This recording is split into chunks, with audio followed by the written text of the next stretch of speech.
Momentos con Dios. La reflexión para el día de hoy está titulada Comparados con Él. Y meditemos en Efesios capítulo 4, verso 32. Antes sed benignos unos con otros, misericordiosos, perdonándoos unos a otros como Dios también os perdonó a vosotros en Cristo. Una cosa es medir nuestro cristianismo con otro hermano y otra cosa es medirnos con Dios. Decía el fariseo en su oración: Dios, te doy gracias porque no soy como los otros hombres, adúlteros, ladrones, borrachos, sino que doy diezmo de todo, ayuno, hago oración, etc. Él siempre estaba midiendo su espiritualidad con la de otros seres humanos. Esta es siempre la forma de pensar de las personas. Por ejemplo, había unos esposos en los que la esposa era cristiana y el esposo no. Ella iba a la iglesia, oraba y cantaba, pero en casa muchas veces discutía con su esposo, algunas veces lo insultaba y estaba llena de amarguras, fruto de la vida que tenía. Entonces el esposo le decía: para ser como tú, prefiero no ir a la iglesia. Nada has cambiado, sigues siendo igual que antes de ir a la iglesia. En vano oras, en vano lees la Biblia, pues te comportas como cualquier otra persona. Es que siempre nos comparamos con otras personas. Hasta pensamos que, si alguien comete ciertos errores, entonces somos libres también para hacerlo. Si mi pastor lo hace, si mi líder lo hace, si el hermano que lee tanto la Biblia lo hace, entonces también yo lo hago.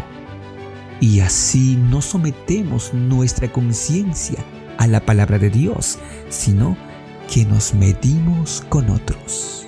Debemos asegurarnos de que somos un ejemplo de santidad cristiana, de que estamos en la fe, a menos que escudriñemos diligentemente nuestros corazones a la luz de la palabra de Dios. El amor a nosotros mismos nos inducirá a tener una opinión propia mucho más elevada de lo que debería ser. No debemos ser tan celosos en nuestros esfuerzos para corregir a los demás, que descuidemos nuestras propias almas. No necesitamos manifestar tanto celo por nuestros hermanos que descuidemos la obra que se necesita hacer en nuestro propio beneficio. Los errores de los demás de ningún modo corregirán los nuestros. La Biblia dice: sed benignos unos con otros, además misericordiosos, y sobre todo perdonándoos unos a otros de la manera que el Señor nos perdonó.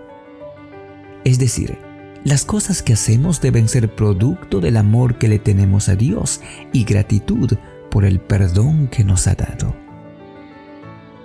¿Cómo es posible que entre hermanos no nos querramos perdonar?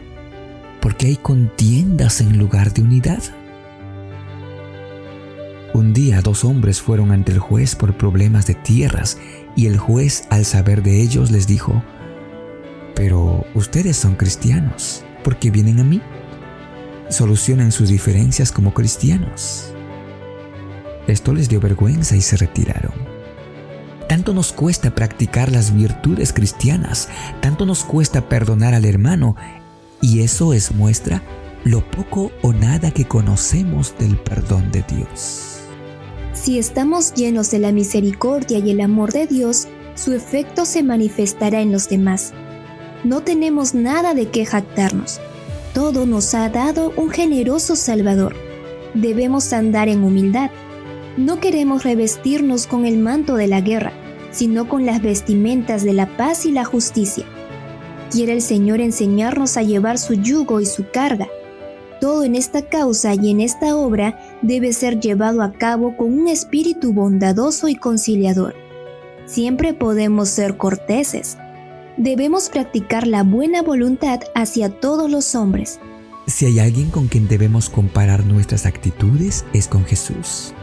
Así, siempre veremos nuestra necesidad de perfección y estaremos en humildad, Así estaremos dispuestos a ser bondadosos, misericordiosos y a perdonar tal cual Dios lo hace con nosotros. Amén. Momentos con Dios. Comparte las buenas nuevas. Y no olvides visitar a www.labibliatienerazón.org.